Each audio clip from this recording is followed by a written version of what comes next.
There is a place that is spoken about only in whispers, a dark area that spawns the beginnings of urban legends, a place where anything can happen and usually does. During the light of day, it hides just outside of view, but when the sun goes down, spirits, creatures of the night, roam free, and things do go bump in the night.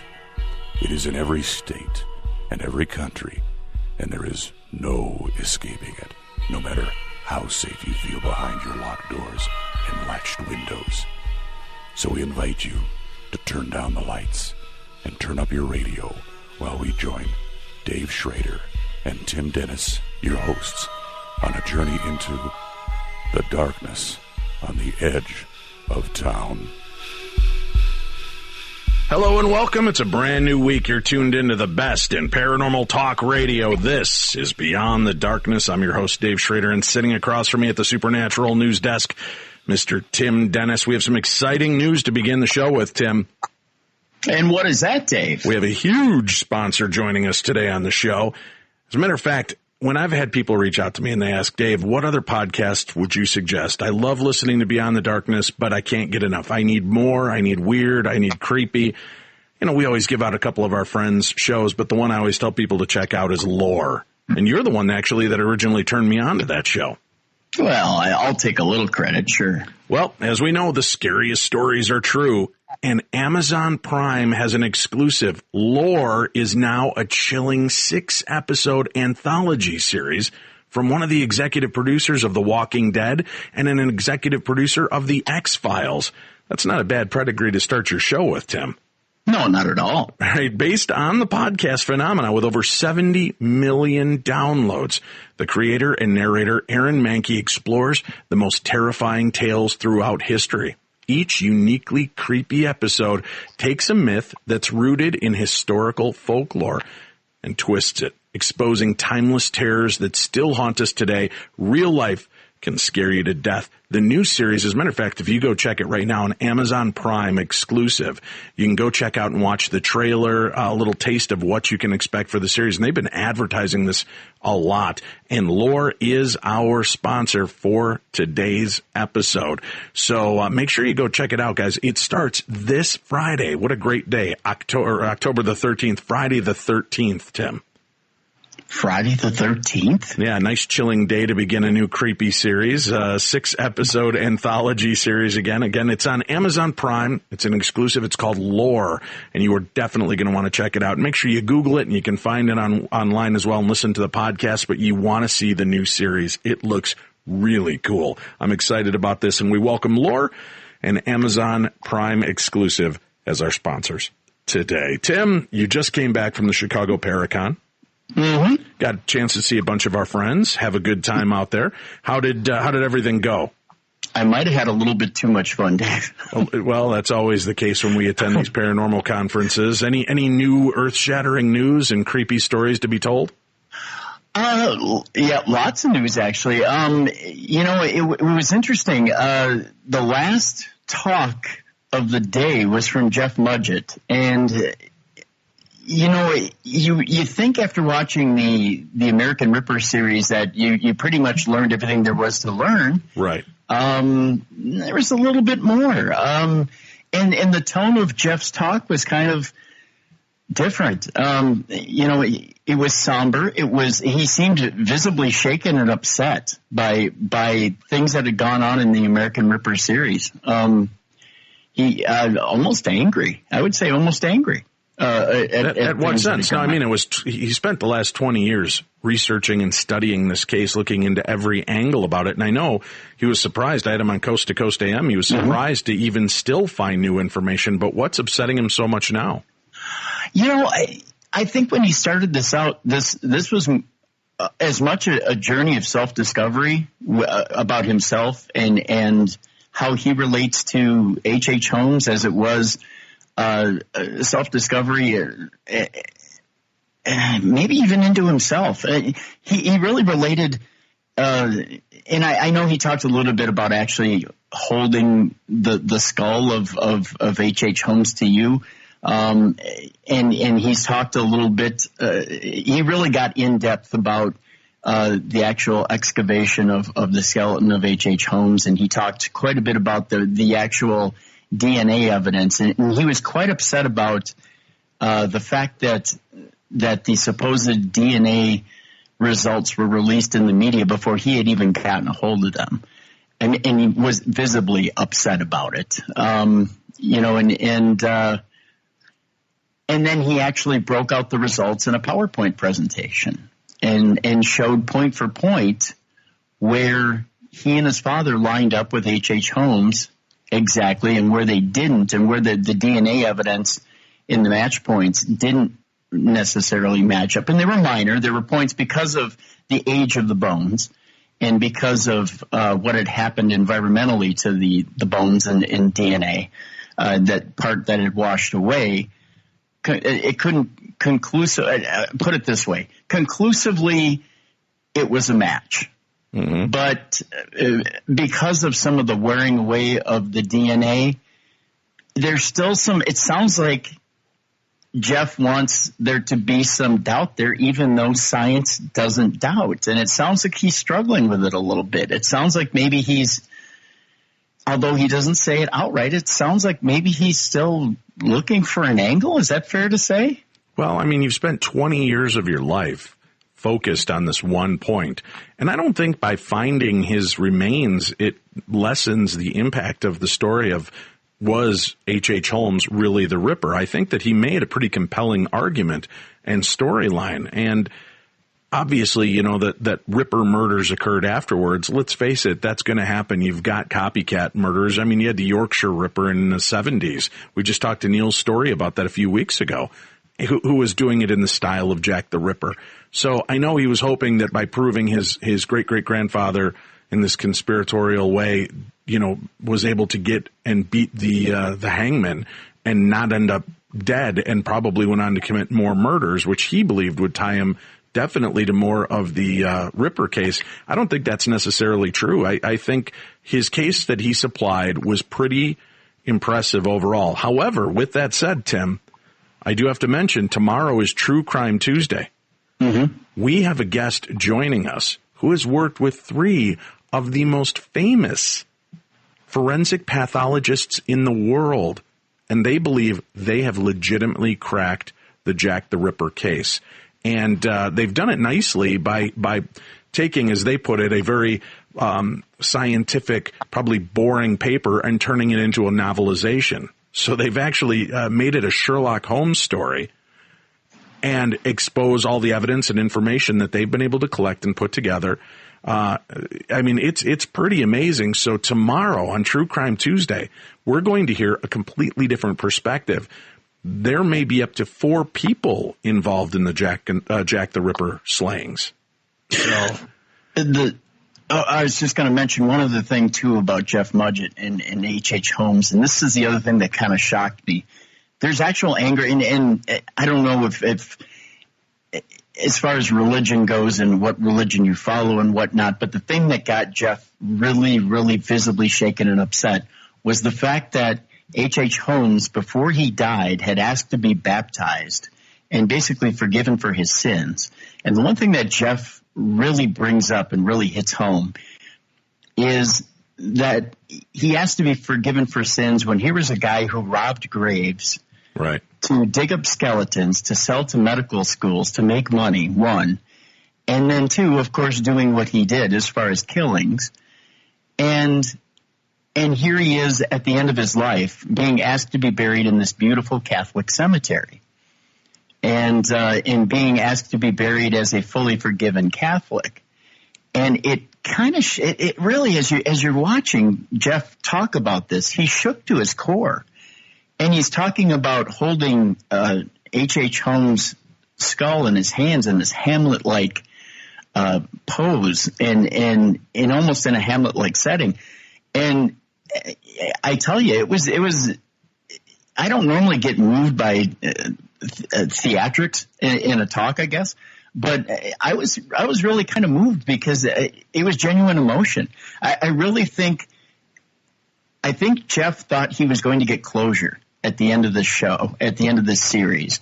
If anything, I think it just opened a whole lot of doors for him.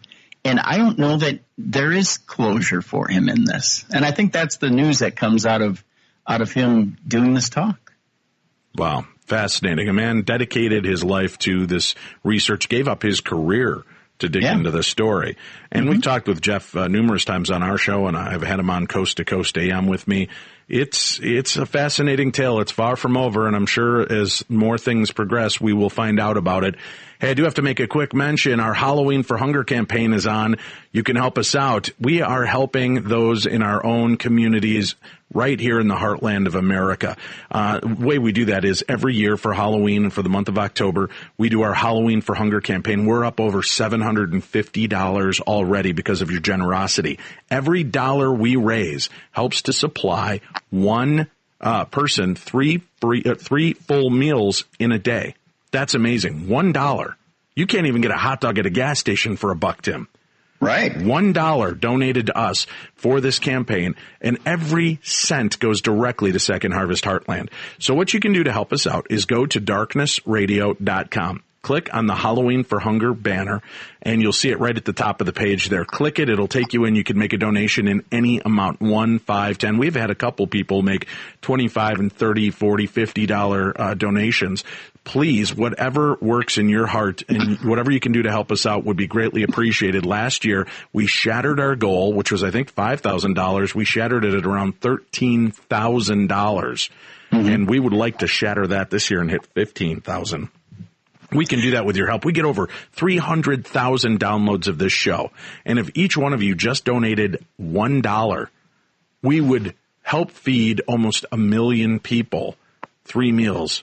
I mean, that's amazing. And to be able to give this kind of help back to our communities in this time of need, you know, you've got hurricanes, you've got wildfires, you've got so many different natural disasters happening, and people now need food and help more than ever. And like Dave mentioned, it's not Dave and I that's going to do it. It's going to be you guys that are going to do it. And now is the time to show people that the paranormal community is a generous, loving community, and especially at our time of year. Halloween is our time of year really to shine. And this is the time that we want to reach out to people, and especially before the holidays when they need that food on the shelves, to really donate and show people that we're a kind, loving, generous community. Yep, Halloween for Hunger. Beyond the Darkness, working with Second Harvest Heartland. We're also working along with the Tom Bernard Show. You can hear me every Tuesday. You can get that app free at the iTunes Store or through the Google Play Store. Tom Bernard Show. I'm on every Tuesday. You can join me and listen in. Plus, I'll be filling in for Tom 6 times during the month of November. So download the free app. Tom Bernard Show is helping us with this, as is Coast to Coast AM, the best in overnight talk radio. We're working along with George and Ori and their crew to help promote this, and I will be hosting Coast to Coast at the end of the month, the last Friday and Saturday leading into Halloween. So I hope that you'll join me and make these donations count. It would go a long way to help out a lot of people. All right, where shall we begin in the world of supernatural news, Mr. Dennis? Dave, this first story is such a downer. Oh, great. Okay, what have we got? Dave, the truth is out there for one more season, and that's it.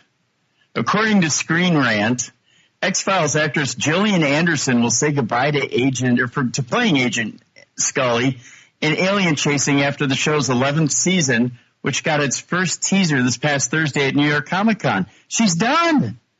Well, that's what Duchovny said, 20 years ago when he walked away from the series and he came back. I think if the money's right and the popularity is there, I wouldn't be surprised to see our favorite FBI agents back for season 12. When asked why she was returning for this upcoming season, Gillian responded with, because it felt like it wasn't over. It didn't feel like we necessarily deliver everything the fans were expecting of us last time. And so it was that. Will Anderson miss the paranormal skeptic who has become a cultural icon among TV fans? She said, quote, you may need to talk to me in a few years about that. Once I finally shut the door, she said. There's always been this may one more thing hanging over, but when the door is finally shut, call me up and ask me that question again, she went on to say. Speaking with Deadline, she also expressed her view that the show could possibly exist without her. I'm trying to finish this season. I certainly think the show has much more life in it, so I can't answer that question definitively, but I can tell you that there are more stories to tell. Season 11 is set to land on Fox in January of 2018. And I loved the last season, even though it's a truncated season. I think there's only like 12 episodes. It was well worth it. Great series, a lot of fun. They got back to the roots of what made the show so much fun and added some more humor to it. So I loved it. I'm looking forward to this next one. And I'll tell you what, Tim, I've been listening to X-Files Cold Cases on Audible, and it's the entire cast, and they bring back the lone gunman. Really? Yeah, it's been pretty cool. So I really appreciate it. It's like 3 episodes on this Audible series. So if you're interested and you love to keep up with the X-Files, this is kind of bridging the last movie into the new series, Series 10. So it's pretty interesting. But check that out. Where are we going next in the world of supernatural news? You may be smiling right now, Dave. There may be finally death to shaky camera. What? Finally? Well, finally, Jason Blum may be open to rebooting Paranormal Activity, which may mean death to a few things, including shaky camera. The Paranormal Activity franchise, which gave birth to Blumhouse, has run its course. Found footage has run its course, of course, and we said goodbye to the franchise with 2015's The Ghost Dimension, and Jason Blum has kept his word that it would conclude the series, but that doesn't mean they won't eventually resurrect it. Right. In an interview with Cinepop, Blum explained that he would be open to the idea of one day rebooting Paranormal Activity, joking that if Christopher Landon had an idea, he would love to hear it. Landon, of course, wrote 4 of the films and eventually directed the marked ones. The 6 Paranormal Activity movies topped $400 million here in the States, with it hitting $890 million worldwide. It would only make sense for that franchise to eventually be rebooted, although it would be nice to see it filmed traditionally and really put Toby up front and center. There you go. $890 million worldwide. Almost $1 billion. I think, you know what? Here's the deal. I don't think they need to reboot it, but I wouldn't mind seeing a new chapter. You know, the original Halloween series was meant to be a one-off. Every Halloween sequel would be a whole new story. That's why Halloween 3 was the season of the witch and had nothing to do with Michael Myers. The original concept was to have it be different stories. So I wouldn't mind seeing them reboot. And I hate to use the term reboot because it sounds like you're going to follow the same formula. But I wouldn't mind seeing them reinvigorate the series with a new story. Why does it have to be Toby and the demonic plague? Why can't it be about the black-eyed kids? Why can't it be about the bloody bones man? Why can't it be about each movie a different, chilling, freaky character? Why not? I agree. You know, I think it could be done well. I hope they bring it back. Hey, I do want to make a quick mention, if you don't mind, Tim, since we are talking entertainment news right now. Sure. Our buddy Josh Gates is going to join us this Wednesday back on the show. And he left his, weekly paranormal adventures behind years ago from Destination Truth in search of some of the greatest mysteries that history has to offer with his new show, Expedition Unknown. And the explorer journeys back actually to his roots for Travel Channel's 4-week special event, Expedition Unknown, Hunt for Extraterrestrials, which began last Wednesday and October 4th. And then Gates will visit North America, South America, Africa, and Europe. And according to the official press release, will search for evidence of life beyond our planet and the truth behind long-standing extraterrestrial legends. Then they have a follow-up series right after it, which is kind of like when you watch The Walking Dead and then you see The Talking Dead. It's done in that same vein, but you get to see some more behind-the-scenes footage and him actually talking about some of the things that occurred during the filming and things that they found out about after filming that episode. I really liked it, and I'm not just saying that because Gates is a buddy of ours. I was skeptical when I saw him going on this task, and it really, I think, was a very well-done series. And I like the fact that although he is a skeptical believer, and as is much of his cast and behind-the-scenes people, they are definitely intrigued by the stories in history. And if you have not seen that, make sure you check it out. It's on Travel Channel. And the first episode is available already. You could probably find it on demand, but make sure you set your DVRs and catch the rest of the series. And we'll talk to Josh this Wednesday in time for the second episode and talk a little bit about what we saw in the first episode. But again, if you've missed it, check it out on the Travel Channel. It's Wednesday nights, 9 p.m. Eastern, 8 p.m. Central. You can check your local listings for times in your area. But did you get a chance to see it yet, Tim? I know you've been busy with the Paracon. Not yet. No, I've been swamped, but I'm going to. I think you're going to love this one, especially with your kind of interest in UFOs, but much more skeptical nature. Okay. There's some really cool twists in this that even surprise Gates and his cast and crew. And I think it's going to I think it's something that'll definitely give you more to think about as well. So that's all I got to say about that. All right. Where are we going next, sir? Well, we go to the UK, where a woman thinks she may have caught the ghost of a previous tenant on camera. It turns out that a woman reckons that she managed to take a photo of the ghost of her house's previous tenant just chilling in an armchair. 24-year-old Rebecca Keast said she had heard strange noises one night in her cottage in Portsmouth, Hampshire. Then at 2 a.m., her dog, Gilly, started suddenly barking at the chair. As if all that wasn't enough to frighten poor Rebecca, her TV then started playing up, so she decided to take a couple of photos at the empty chair. But, of course, when she looked back at the photos, the chair wasn't so empty. Rebecca isn't the first person to get a spooky vibe from the house. Her neighbors confessed to her that they once had to call out paranormal investigators to the property, which used to be connected to theirs. She said, "Ever since I've lived there, I sensed a man was watching me. I feel like he tries to contact me, and I only hear and see things when I'm alone. I spoke to my neighbors and asked them about it, and they said years ago someone came over to investigate their own house and found out that there were 2 ladies and a man present. The man apparently wanders, and the area I see the orbs is where orbs, Dave, is what she sees. Well, but is she seeing the orbs with her raw eye, naked eye? I'm more impressed with those stories when people see the anomalous light orbs, not through camera lenses, but if she's seeing it with the naked eye, that is something that's a lot more impressive to me. I'm looking at a picture with a big old orb. Oh, good God. Where she said the man apparently wanders. In the area I see the orbs is where there used to be a walkway connecting both our houses. It's now a cupboard and the corridor is blocked off. I don't know how long ago the man died, but it was as if he had wandered in and sat down to watch TV with us. Many other times, my story skipped here, so let's go back. Many other times I have seen orbs when sat down watching TV. They usually cross one corner of the room to the chair area. She now believes that the ghost could be either that of the man who died there or her dad, who died in 2012, watching over her. Rebecca said, "The night I took the photograph, I heard loud rolling noises upstairs. We have carpeted floors, but it sounded like a metal ball on a wooden floor. We were watching a war film, and my dog was fast asleep on me. He got up suddenly and stared at the corner chair. He probably thought he was being shot at if they were watching a war film. I took a photo straight away, and it revealed what appears to be a man sat down. It's freaky because on the live photo version, the TV said, 'Look at me,' and then the man appears on the chair."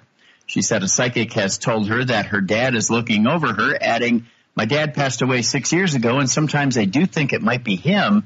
Maybe he wants to look after me as my health isn't great at this moment. But he never believed in ghosts, and I know he wouldn't want to scare me. The man scared me at first, but after a while I just thought, it isn't nasty. I wish I knew what he wanted. I'd love to know who the ghost is. My mom's friend thought it was a man who used to live here and died young, but a psychic thinks it's my father.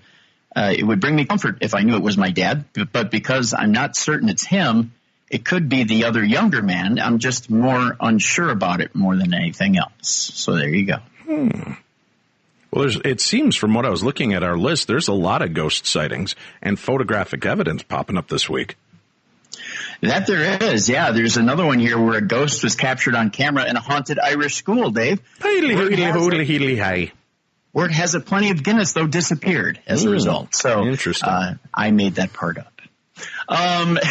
A secondary school in Ireland may have captured proof of the paranormal on film after a series of unexplained disturbances caused quite a big stir.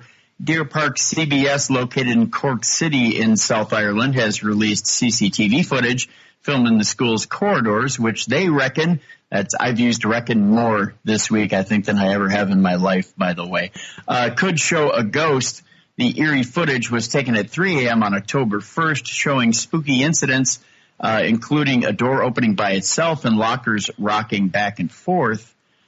The footage begins with a huge bang and some strange flashes that seem to be coming from behind a closed door. Moments later, lockers begin to shake uncontrollably. The whole time, there's no indication that anyone has walked in or out of the corridor. Later, things get really weird when a locker door flies open by itself, spilling books and papers onto the floor. Then at the end of the footage, the wet floor sign that has been placed outside the toilets is knocked over. I've done that a time or two. Principal Kevin Berry said, obviously we were alerted to movements in the school, and when we went back to review the movement, that's what we saw. It was in the middle of the night, and we're bemused ourselves. We didn't know what it was. We do feel there is something strange going on because people do get, from time to time, a real chill in the air when they go past that area. It's very interesting. One of my teachers brings his pet in with him, but the pet never wants to go down that way. Mr. Berry said he didn't know if someone was playing a very well-designed prank at the school, which dates back to 1828. He continued, I'm a skeptic myself, which is hard for me to say at this time of day. But when he said we'd throw it up on our Facebook page, simply because we don't know if this is a prank or what, it's a very old building. We're going back to a number of years, but it's got a lot of history. People in old buildings are always hearing noises and strange noises at that, but this is the first time we've actually caught something. We'd often come across papers strewn about, but we never were able to say what it was. We just assumed that it was pupils that were doing it. He also said that no other motion-activated cameras leading to the corridor had been triggered by the supposed poltergeist. Many skeptics suggest that the footage was conveniently captured ahead of the Halloween event at the school on October 29th, dubbed Fear Park. And that's that. Interesting. Fear Park. Fear Park, open this October. All right, where are we going next? Next, it's another ghost story, Dave. Excellent. You know how I like those. This time we're going to a location very familiar to the both of us, the Stanley Hotel in Colorado. Ooh, what's going on? Well, there's a little girl on the stairs, dear Liza. What? Yeah, turns out that a photograph taken at the Colorado Hotel that helped inspire Stephen King's best-selling novel, The Shining, shows what appears to be two ghosts, Dave, two for the price of one. The Mosling family of Aurora, Colorado, participated in a spirit tour at the 108-year-old Stanley Hotel in Estes Park last month.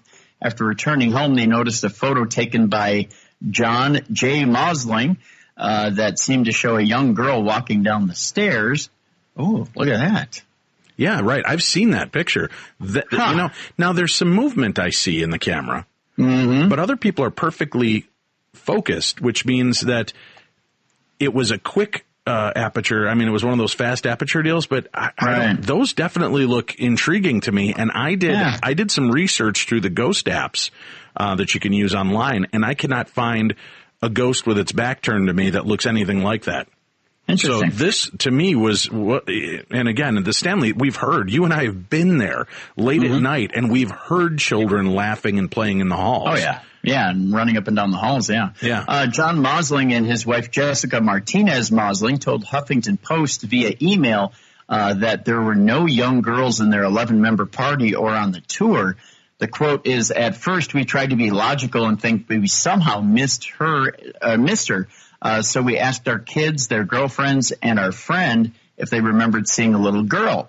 They wrote, nobody did, and we do not remember seeing anything on the stairs when we took the picture." There's a close-up look at the mysterious figure on the stairs in the actual article.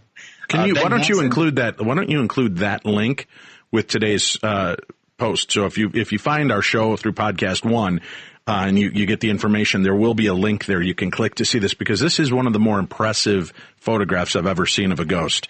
And I think that'd be a cool one to include on today's posting. Ben Hansen, former FBI agent and host of Fact or Fake Paranormal Files, said a careful analysis of the photo turned up no obvious signs of trickery. Hansen said, I really like this photo, assuming that it's not doctored. It ranks right up there with some of the best photos of possible paranormal evidence I've seen. If it is faked, I've got to hand it to them for their level of detail and creativity, because there's usually enough easy signs to suggest hoaxing. While the ghostly girl stood out the most, the photo may also feature a second apparition. The Mausoleum said that at the time the photo was taken, there were just two people on the stairs, the tour guide and someone else on the tour with a cell phone. However, the image shows what could be a third figure who appears to be walking up the stairs and away from the tour group. Hansen said he assumed this figure was just another person walking up the stairs with the same motion blur seen around some of the other people in the image. Then he noticed something else. Through the stair railing posts, you should see the lower half of this person like you do the tour guide and the shoes of the person on the stairs. He said, but I can't make out any other lower half. Hansen added there was no other litmus test for a ghost photo, so it's impossible to know for sure just what was in the picture. The Mausoleums, for their part, said they don't necessarily believe in ghosts, but were open-minded, and they didn't discount that they do exist or that they could exist. While the Stanley Hotel is a top destination for people who want to visit nearby Rocky Mountain National Park, it's also a hotspot for those hoping to have a more otherworldly experience. Last year, a photo of a supposed ghost at the hotel made headlines around the world. That photo was snapped in what appeared to be the same location as this one. After a 1974 stay at the hotel, King called it the perfect, maybe the archetypal setting for a ghost story. King wrote on his official website that he and his wife, author Tabitha King, were the only guests when the hotel was about to close for the winter. His quote was that the night I dreamed of my 3-year-old son running through the corridors, looking back over his shoulder, eyes wide, screaming. He was being chased by a fire hose. I woke up with a tremendous jerk, sweating all over. Within an inch of falling out of bed, I got up, lit a cigarette, sat in the chair looking out the window at the Rockies, and by the time the cigarette was done, I had the bones of the book firmly set in my mind. That dream became King's third book, 1977's The Shining, which was set at the haunted Overlook Hotel, and in 2014, the book was named King's third best novel of all time in a Rolling Stone poll. So there you go. Very cool. That is a cool photograph. I mean, what do you think? You're more the skeptic of the two of us, but I would say that definitely has, if they're telling the truth and there was no girls as a part of their tour, that may be one of the more interesting pictures I've ever seen. I'll give it this. It's pretty darn impressive. Yeah. That's for sure. Yeah. All right. It's pretty, if it is fake, that's a pretty darn good one. Hit me with your best shot, sir. What's our next story? The next story has to do with demons, Dave. Oh, demon demons. action. Great. Yeah. It's been, it's close to the holidays. Why not? What's going on in the world of demons? Well, this one says, I was possessed, not me personally, but I was possessed by a demon, a shocking claim that an evil spirit took over a man's body. A possessed man has said that he faced sheer terror after an evil demon took over total control over his body. Gert Brouwer said he was left unable to breathe and a neighbor had to rescue him after the paranormal monster took control of him when he was age 21. He made the astonishing claim at the Paraforce UK Paranormal Convention in Whittam, Essex. Mr. Brouwer, who was visiting from the Netherlands, told the stunned audience that in the year before his possession, a terrible series of events had happened. He said, I had a car crash the same year when I was 20. I lost my girlfriend in the same year, and a friend of mine was murdered. I thought, why am I getting so much BS in my life? He said he got himself a new apartment, but just after 2 months of being there, he saw a web coming down with a big spider in it. Oh, that's always the beginning of a good possession, Dave. Mm-hmm. He said, I put the lights on and there was nothing there. I came home 2 weeks later and could not breathe anymore. A neighbor was knocking on the door saying, Gert. That part made me laugh. I don't know why. She wanted to help me, but I couldn't breathe anymore. I had scratches. My brain was not working anymore, and I couldn't breathe. That's me on a Tuesday. So I went to see a shrink. Mr. Brower began writing 2 blogs, one called Me and the other called He. I'll give you an idea. He's about to split himself. He said, I was asked, why do you call it He? And I said, I felt he was a demon. I hope no one here will get caught with something like that. He went on to add, Mr. Brower said after about 2.5 months, he decided he could defeat the creature. He said, I changed my stance and had the psychology of, I want to beat you and I want to win this battle. I needed to reschedule my thoughts because I was mixed up with a demon. He decided to train as an exorcist to be able to fend off the hellish spirit. He said he now knows just how rare demonic possession cases really are. Mr. Brower, who was born in the Netherlands and now lives there in Breda, I believe it is, said in 95% of possession cases, there is no demon involved. It is just the emotions of an entity. He told the convention he had paranormal experiences from as young as 11 years old when he also saw a psychiatrist. Mr. Brower also went on to say at age 11, I would see things, pictures, and told my shrink that would happen in the future, that he would be possessed, that is. He went on to found Paranormal Society World and GJB Media and describes himself as a demonologist, medium, and exorcist. The website of the society says he has won 14 awards for his paranormal work and appeared on TV. His profile on the website states, from a young age, Gert could communicate with the immortal. He uses all his senses in the field. At his 21st year, he was confronted with a demon in his apartment. This was also his first negative experience in the paranormal. This made the road open for Gert as an exorcist in the occult. There's no scientific evidence that possession is real, but many religions carry out exorcisms to rid people of evil spirits. The oldest reference to demonic possessions are from the Sumerians from around 4000 BC. They believed all diseases of the body and mind were caused by sickness demons called Giddim or Giddim, as in get him now. I mean, I made that last part up. No, really? It sounded like it was seamless right in the story. I know, but I'm that good, Dave. Well, I really am. I'd say. Yeah. All right, where shall we go next? Aliens, Dave. It's always aliens. If it's not demons, it's aliens. Well, yeah. I know that. Josh Gates knows that. That's why he's doing the new 4-part series. Well, yeah. We'll talk to him on Wednesday, by the way. Hey, let me make a quick mention. For the month of October, Tim, we've heard from our listeners, many of which wish, a lot of our newer listeners specifically, wish they could have caught up on some of the old True Crime Tuesdays. So for every Tuesday on Beyond the Darkness for the month of October, we will be running a classic episode of True Crime Tuesday right here on Beyond the Darkness. And there might be some information about Johnny Gosh, the first boy ever featured on a milk carton, coming out soon, Tim. So that's what we're going to revisit tomorrow on the show. Ah. Yes, and it'll give you a chance to hear some of our classic episodes. That's from about almost 2 years ago now. So for those of you new to the show and have never heard it, and for those of you that heard it and loved it and want to remind yourself about the story, that's what we're going to cover on tomorrow's Beyond the Darkness. All right, Tim, let's talk aliens. All right, let's do that. Aliens, Nazca Tomb aliens to be exact. Ooh, fancy kind of aliens. I know, right? It turns out that there is a government cover-up claim over mummified bodies found in a cave. The Peru government has attempted to discredit an investigation into several alleged mummified aliens said to have been found in a cave in the country. It has astonishingly been claimed. I've never read it like that in my life. It has astonishingly been claimed, Dave. I've never said a sentence like that ever in my life. It sounds weird. I don't know why. I'm just obsessing about the weirdest things today. Mexican paranormal journalist Jaime Maussan, who is at the forefront of the investigation into the shocked alleged discoveries, I almost said cover-up, listen to me, says there's an attempt by scientists and the Peruvian Minister of Culture to label the bodies a hoax because it is feared the truth will lead to the history having to be rewritten. About 6 bodies, or around 6 bodies, which included a 3-fingered corpse of varying sizes, or corpses rather of varying sizes, were reportedly found in a tomb near the Nazca lines in southern Peru.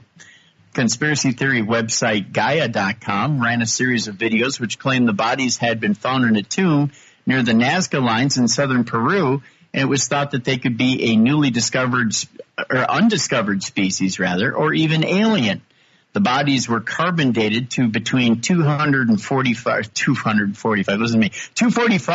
410 AD, but genuine scientists believe they have been created to look like aliens using the grave-robbed, mummified remains of anciently buried humans. Scientists said the bodies were built using genuine human mummified remains, but Mr. Masson said they had not even seen them. He made the claims in a filmed interview with British ufologist Stephen Mera, who visited Peru. Mr. Mera said there has not been a lot of intentional attention, but surprisingly it had been very quiet here in Peru. He went on to quote, "Do you believe the government has been trying to pressure or maybe to keep it quiet? You went to the Ministry of Culture to try to present your findings, and can you tell us how that meeting went?" Mr. Masson said the attitude of the government, the Ministry of Culture, is really to reject these findings. It is very disturbing. The real victim here is the truth. People around the world deserve the truth about this. They are trying to stop this. They are fearful that this could be true, and we will have to rewrite the books of history. Everything we know could change, and that is too fearful for many people. Even without the bodies, they're saying that this is not true. This is physical evidence in the hands of society for the first time, and that they want to take that away from us. Mr. Mera suggested that it was coincidental that statements from Peruvian scientists and the government saying that it was a criminal hoax were made just before Mr. Masson and his team announced their preliminary findings at a press conference. Mr. Mera added, "They said it was all fake. How can they do that if they have not seen them?" Mr. Masson said they did an event to declare our findings a hoax and a fraud. They don't have the bodies. They don't have the x-rays. They don't have the CAT scans. They have not presented anything and not one shred of evidence that backs their word. After the interview, Mr. Mera said he pondered on the claims. He said they have discredited it, but are doing it without laying a single finger on any of the bodies. How can they do that if they have not seen them? Right. The organizers of the 9th Annual World Congress on Mummy Studies, which took place in Lima, Peru last August. That's a thing? That is, yes. Oh, my God. All right.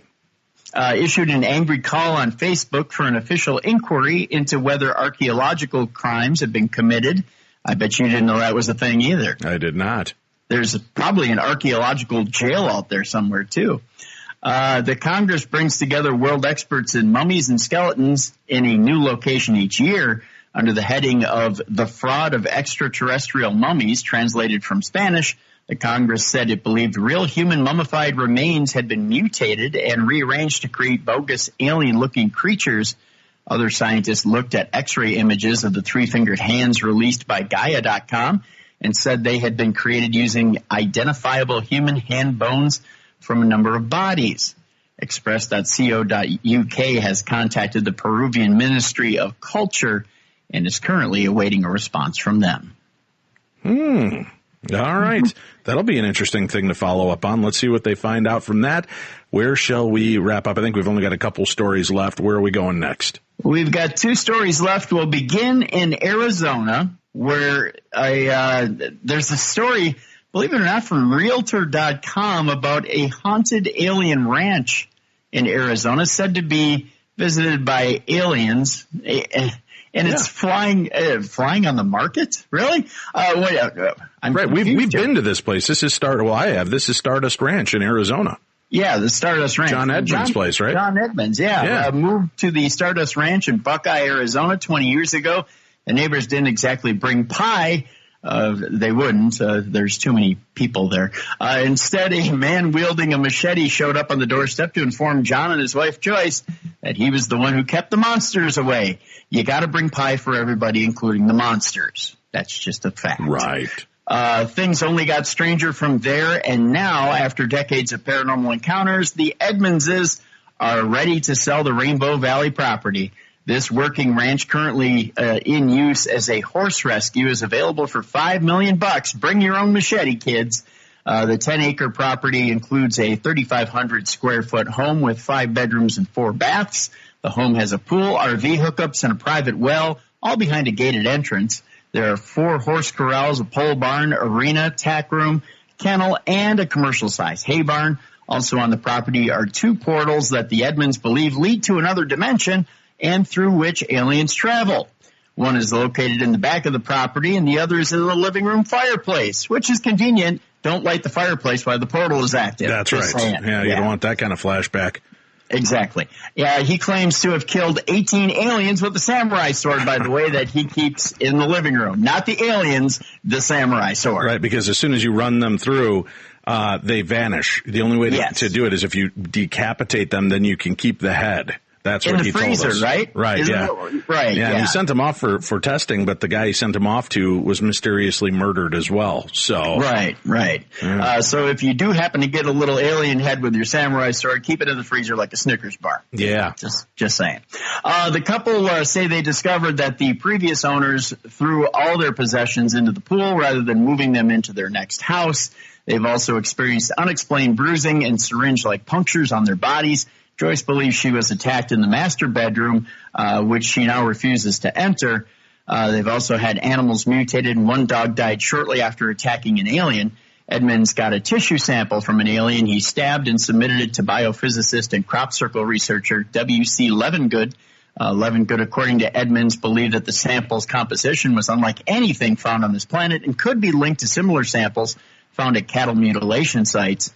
The home has been featured on the Travel Channel's Ghost Adventures and multiple paranormal and alien websites. A neighbor has also witnessed unusual activity on the property, which is relatively isolated. This property is not going to be for the faint of heart, said listing agent Kimberly Garrow. It's going to be for someone who has a true interest in the paranormal and aliens and isn't afraid to live with them. And it wouldn't hurt if they had an interest in horses, too. Now, I will say this, Tim. It's real easy, for us to kind of laugh about this, but I actually went to this place, and I stood on that mountaintop where he had seen the mothership hovering, and I was all alone. If you watch an episode of Ghost Adventures, I went up there on my own to do this, and I'll tell you what, man, there was something moving up there. They caught it. You could hear the footsteps walking around the night vision cannon over on the other side of the mountain I was on. You could hear something walking around up there with me. I could not see it. And then I caught something flying in the sky through the night vision goggles. It was there and then bam, gone. So as crazy as this whole thing sounds, there's some really weird stuff going on at that property I can't summarily dismiss. All right. Yeah. The eventual buyer must sign a document acknowledging that there is no guarantee of having an alien encounter or of avoiding one. You buy at your own risk, advises Garrow. If it happens, it happens. But if it doesn't, it's not on Edmonds. But I don't think you're going to find another property quite like this one. And that's the name of that tune. All right. And where are we wrapping up our supernatural news tonight, sir? Well, Dave, to wrap up tonight, I know this is just going to sound BS crazy, but a man warns of an alien invasion during a DUI arrest. No, really? He might have been under the influence? Maybe a little. Just a tiny bit. I think I ran into him at Chicago GhostCon this weekend. Bryant Johnson issued his grave warning to Casper police Monday night after officers were called about the man and his out-of-this-world message. This according to an arrest report obtained by Huffington Post. KTWO-AM in Casper reports that Johnson told police that he wanted to warn the people of Casper that aliens will arrive next year and that they should leave as soon as possible. Brian, who claimed to be from the year 2048, yes, folks, he's from the future, told police he was from... that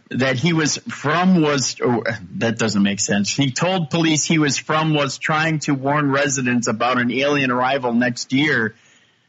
Oh my, it says here maybe he should have used a homemade time machine. As for being drunk, Johnson said the aliens had to fill him with alcohol in order to transport him through time. So we guess the invasion won't happen until 2019. Johnson, who was allegedly found with a blood alcohol content of, oh my gosh, Dave, 0.136. Holy macaroni. He was a little tipsy, was eventually transported to the Natrona County Detention Center without further incident. It appears We have a time traveler in our midst, and he likes margaritas. Officers did not believe the man's claims and arrested him as drunk. As drunk as I am right now, evidently. Drunk. And he's traveling through time while intoxicated. There you be. Very interesting. Well, you know what's really weird, though, to be blowing that high of an alcohol content and still be able to come up with a cohesive kind of narrative. That's really weird to me, because I don't know if you and I have been around each other at that drunk level, and that kind of in-depth thought takes quite a bit of focus. Oh, a little bit, yeah. Usually you and I just grunt and eat Oreos. Well, you know, it speaks to either one or two things: a high drunken intellect, or two, he spends a lot of time in that state. So it's not unusual for him to come up with stuff while in that state. That's true. All right, we've got much more to cover. We've got some ParaShare. We're going to do that when we return to the best in paranormal talk radio. This is Beyond the Darkness.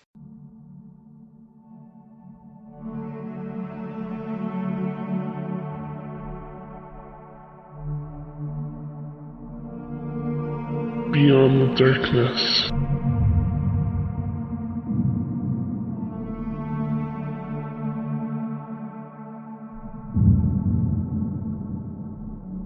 Hello, welcome back. All right, it's time to do some ParaShare, Tim. We've had a lot of people writing in. And remember, if you've had your own supernatural or paranormal encounters and you'd like us to share them on the show, you can write them in.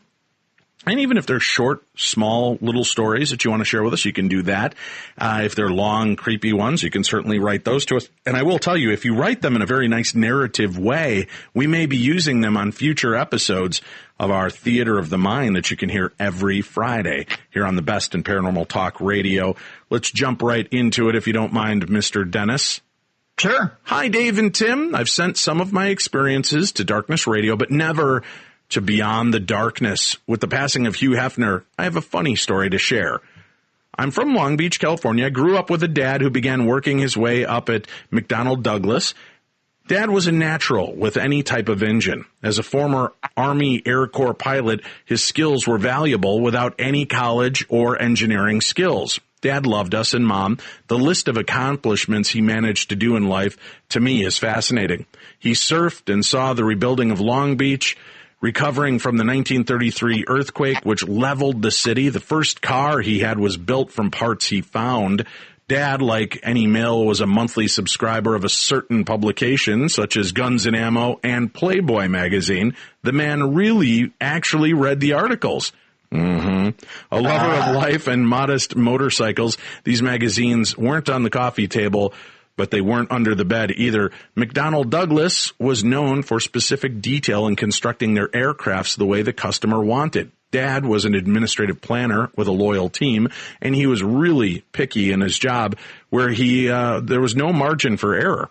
Well, word came that the company had a major order of a DC-9 that would make history from the man who created the empire known as Playboy, Hugh Hefner. Dad talked to Mom a lot about the project for many, many months. I could easily see my dad getting tickled at the end of long days in 1968 and 69. This meant that things were going well for him at work.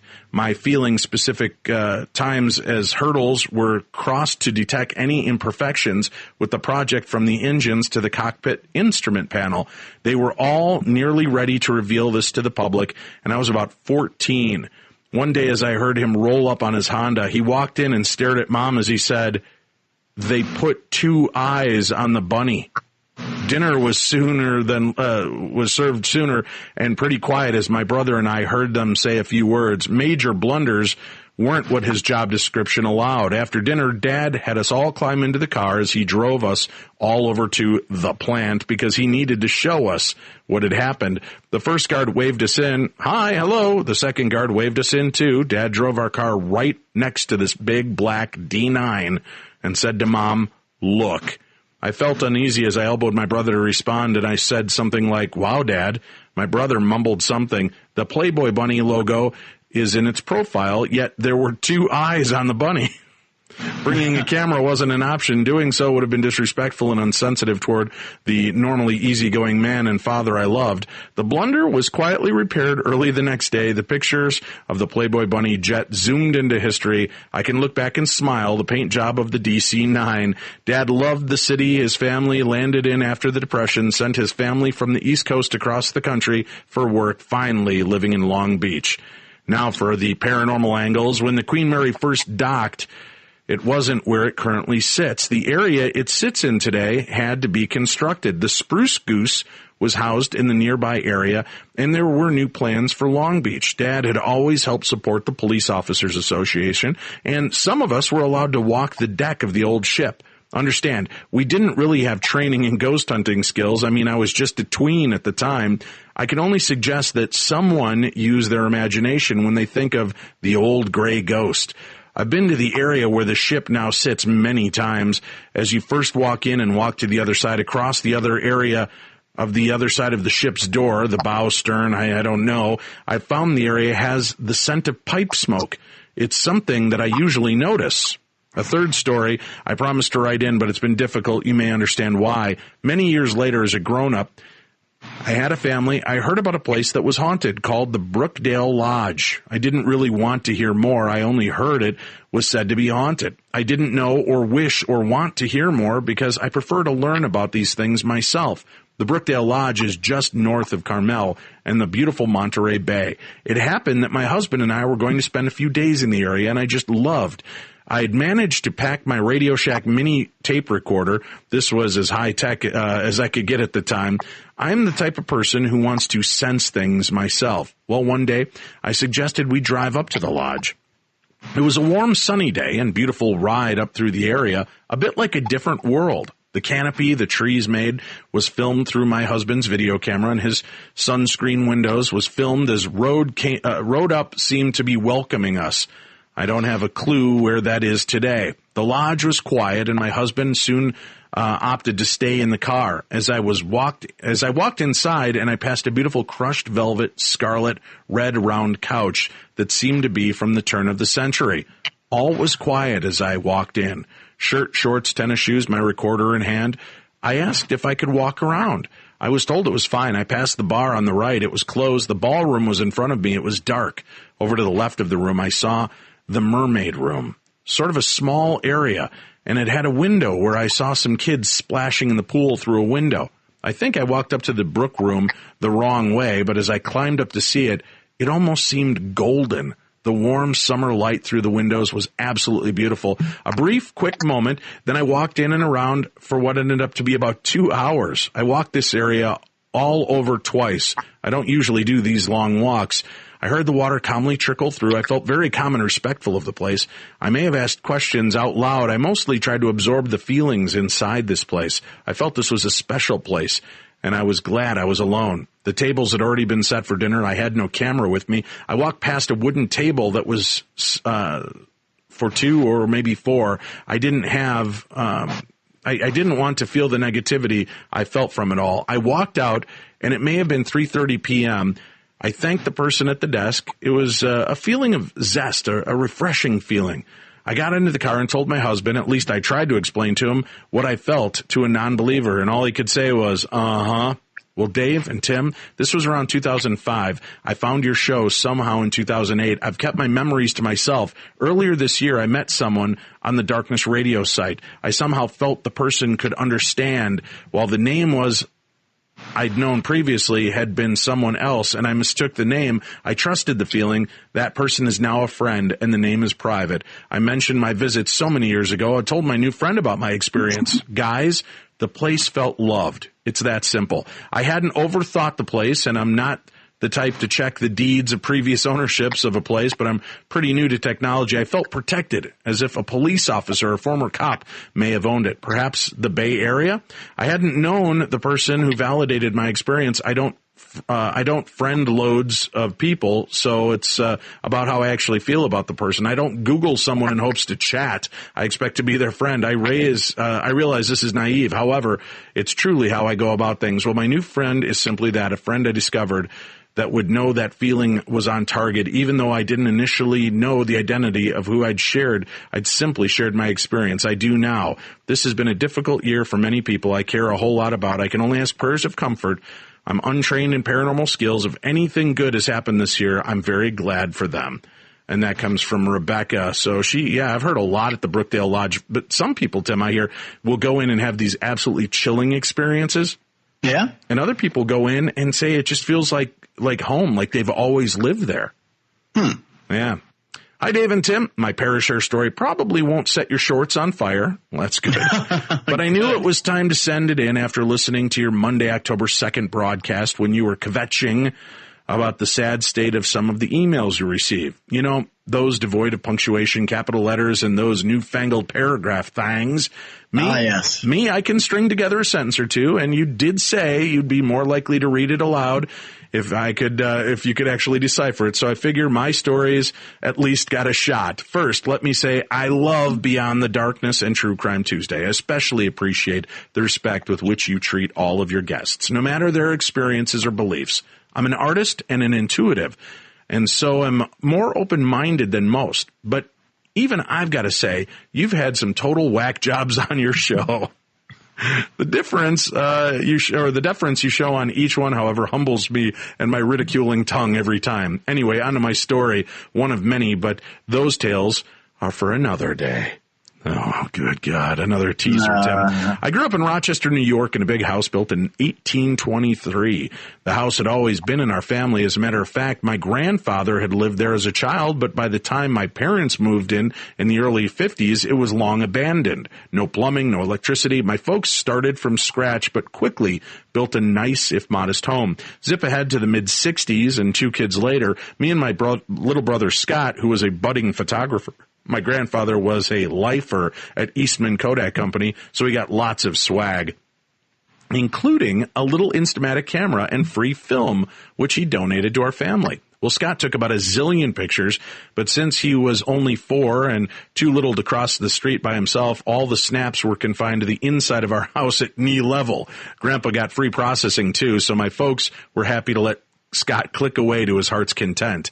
One day, my grandparents came to visit, and Scott wanted to show Grandpa a particular few photographs he'd taken. There must have been something wrong with them, we had thought, for in all the pictures shot in one corner of our living room, the one corner that was always colder than the rest of the entire house, it looked like there were these white circles floating around. In picture after picture, these translucent, swirling spheres obscured the northeast corner of the room, but only there. Any other photo from any other place in the house was crisp and clear. Now remember, this was the Kennedy era when the paranormal was just not spoken of in polite society. Huh? I remember Grandpa saying as he reviewed the photos, that is odd that they show up only there. Big pause. I remember, though, he continued thoughtfully, that in those days this room was the parlor. And of course, whenever anybody in the family died, we would lay that person out in here. And that was always the corner we put the coffin in. Funny that those orb-like lights would show up only where we put our dead. Orbs, Dave! Orbs, Tim! No one can tell me that they're only reflections of light on a digital camera lens. These are on film. They're ghosts, and our living room was lousy with them. Alas, those photos, tangible proof of existence of an afterlife, are long gone. We all took it for granted then. It was just a film glitch, and how many photos of knee-high nothingness do you want to hang on to when you're downsizing? But had we known, those photos could have made us gajillionaires. Well, that's pretty good, gajillionaires, Tim. I'd like to be a half a gajillionaire. Well, that's my true story. I've had a ton of other weird, unexplainable stuff happen to me in my 63 years on this planet, more than enough to know that we don't have a clue what is really going on out there. Through it all, I've developed a deep faith that life is not the end of things, but just the beginning, and that once we step into the beyond, our collective mouths are going to drop open in awe. Looking forward to many more episodes of both your wonderful shows. I don't listen to the true crime episodes as they can get pretty grisly, but I do love your shows, and I thank you for the work you guys do. Sincerely, Liz Knudsen. Yep, I married a Minnesota Dane, so it's pronounced Knudsen, and that's from Richmond, Virginia. Thank you very much, Liz, for sharing your stories with us. Orbs. More orb stories. I'll give Liz this. You're right. It's probably not just all dust. Sometimes it's bugs. Liz. Yeah, well, bugs could be bugs. It is interesting, though, that it was in the one part of the house where they used to lay out the dead. I will give them that. That's pretty cool. Yeah, so it could be bugs. I mean, bugs get under your skin when you're laid out in the parlor for a few days. Oh, my God. You are such the cynic. Yeah. Dear Dave and Tim, hope you're well. I'm writing more for information on if anyone has ever experienced something similar and maybe a ParaShare story. I've changed names to try to keep it private. I apologize for the layout and punctuation of the letter. I wrote it on my iPhone. It started with my son Trev in early 2017. He had been having night terrors. I put him to bed every night, and he started telling me about the owls that scare him in the night and that they are big white owls. He was 2 years old and didn't think he had seen an owl, and I don't think he'd actually seen an owl in real life. I had a strange dream Sunday the 30th of April 2017 at night. In the dream, and my wife and I were at some house party with people that we know having a good time. But in reality, I don't think we know either of the other couples. It was bright as the sun was shining through all the windows, and there was a lot of light wood fixture and flooring. A taxi pulled up outside, and a pretty lass got out wearing a black dress. She had dark brown, black hair. One of the couples sighed and said she was an ex-girlfriend and kind of stalking him. I went to lock the front door. As she got there, I told her the bloke didn't want her to come in, and she had to leave, or we were calling the police. She became erratic and put both feet on the door whilst pulling on the door handle, almost like a cartoon. My wife and the others started laughing, and I remember my wife saying, "What's she doing?" While laughing, this made me realize this wasn't real. As the room became dark with a blue glow, and I heard a sinister, almost metallic voice say, "Corey, who is this man?" Apart from seeing a metal table with a blue light under it, I don't remember anything else. On Tuesday, the 11th of April, 2017, in my sleep, I saw a creature that spoke the same, but I can't remember what it said. It was also illuminated by a blue light from behind. It had grayish-green skin and looked similar to a gray alien out of the movies, etc., but was taller and slimmer and had short, sharp teeth. Then on Monday, the 15th of May, I was woken up at 2:30 a.m. by what sounded like footsteps from the attic. I lay there for a couple of moments trying to see if I could hear it or anything else. Then suddenly I heard what I thought was my son running down the hallway with an excited giggle. Pants like toddlers sometimes do, the footsteps sounded like a grown man was banging on a wall. A couple of weeks ago, my wife experienced something similar, but she didn't say how loud it was. Both times we've checked on Trev, and he's fast asleep, and the baby gate that keeps him in his room at night is still fastened. Any idea or info on what this might be, please let me know. And that comes from Trev Sr. Well, Trev Sr., I don't know how to tell you this, my friend, but it sounds like you're talking about the quintessential alien abduction scenario. A lot of times aliens are remembered as giant owls or like Mothman creatures, which your son may be seeing. And if you guys are seeing blue lighted figures in your room and hearing things running around in your house, again, I'm not a ufologist. I'm not an alienologist. I don't know if that's a thing, Tim, but it sounded cool, so I wanted to say it. Yeah. But to me, it sounds like alien abduction scenario. You might want to talk to somebody through MUFON, Mutual UFO Network in your area. Just Google MUFON and then what city and state you're in, and you should find a local chapter. And perhaps there's somebody there that can help you maybe get a better understanding, or try to find a hypnotherapist that can do a regression for you and see if you can find more information. Hi, Dave and Tim. My name is Evie DeJesus, and as long as I can remember, I've experienced paranormal activity. As a little girl, I was terrorized by nightmares and night terrors. The house I grew up in was haunted, and my sister and brother have had experiences there as well. As I got older, I started experiencing a more menacing and demonic presence in my homes. I always had the feeling I was being watched. I would hear heavy breathing, footsteps, scratching, knocking, loud bangs. I've even seen a dark figure standing in my bedroom. I couldn't move or speak. I've recently experienced a loud ruckus with banging and loud knocking. I yelled out thinking my boyfriend had come into the house. "Paul!" I distinctly heard his voice say, "Yeah?" But it wasn't Paul. He called my phone saying he was still on his way home. Who and what the hell was in my house? And that comes from Evie De Jesus. Evie, that could just be one of those moments, those time slips where you're really hearing Paul, and maybe in the distant or not too distant future, he's going to have an experience where he thinks he hears you come from the bedroom and you're not in there. So you never know. That sounds more like a time slip phenomena to me, Tim. I don't know where you stand on that. Right now, I have no clue. Yeah.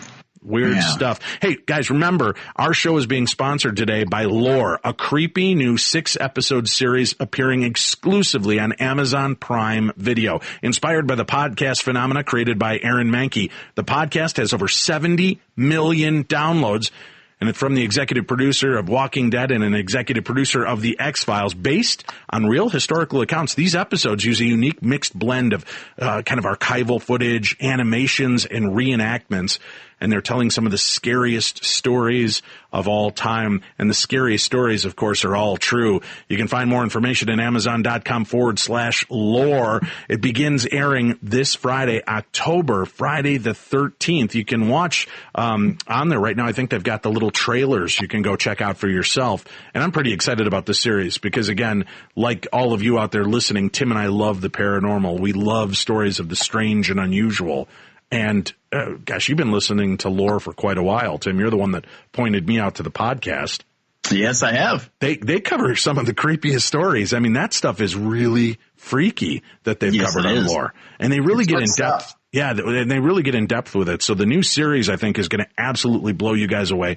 Make sure you support all of the sponsors that sponsor our show. Check it out on Amazon Prime Video beginning this Friday, the 13th. You'll be able to check out the very first episode, and you're going to want to see that for yourself as well. And remember, tell your friends and relatives that love the strange and the supernatural to check it out as well.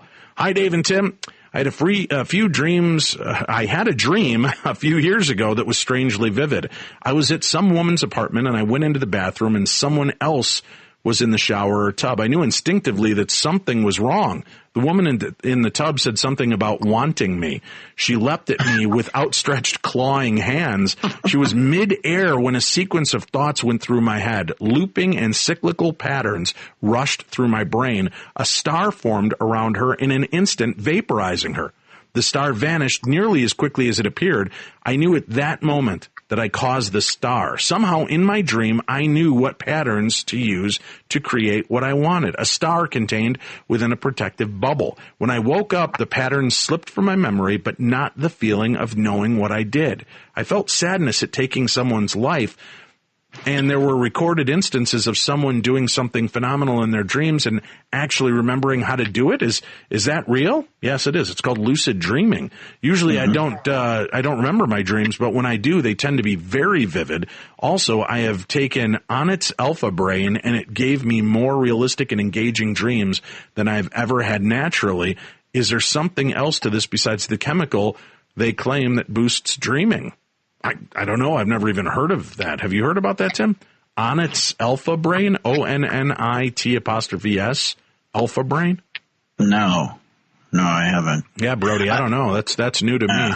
But once you start lucid dreaming and you train yourself, you can actually become very proficient in it. So, yeah, interesting stuff. Dave and Tim, my name is Mike Braun. I heard you on Coast to Coast. I heard you asking for stories of the paranormal. This is a true story I experienced twice so far. In 1951, my family was living in a housing development outside New York City. The house had one of those pull-down ladders that led to a partially finished attic, the perfect place for 2 7-year-old kids to make into a clubhouse. One afternoon, we were messing around up there when it happened. On one of the walls, we noticed a perfect shadow of a man. He was standing, legs slightly apart and open hands by his side. You could even count his fingers. There was no window in the room, just a single light bulb and a vent screen. It scared the heck out of us. We got out of there as fast as we could and swore not to go back up there. Our parents and other friends thought we were crazy, but we know what we saw. 3 days later, my mother told me Larry had died last evening. He apparently was playing with a balloon and it somehow became lodged in his windpipe. Now, fast forward to 1967. I'm in the infantry in Vietnam. Our company is based on the island. This was a small 50-yard square patch of ground along a river in the Mekong Delta. Rice paddies edged the other three sides. The island had sandbag bunkers spaced evenly around the perimeter. Each bunker housed approximately 5 men. First squad's bunker was 3 down from mine. One afternoon, I walked over to see it if they had anything to read. The bunker was empty. Apparently, they were all out on patrol that day. I found a magazine and sat down on the makeshift bench next to the bunker. I was leafing through the magazine when I sensed someone walk up behind me.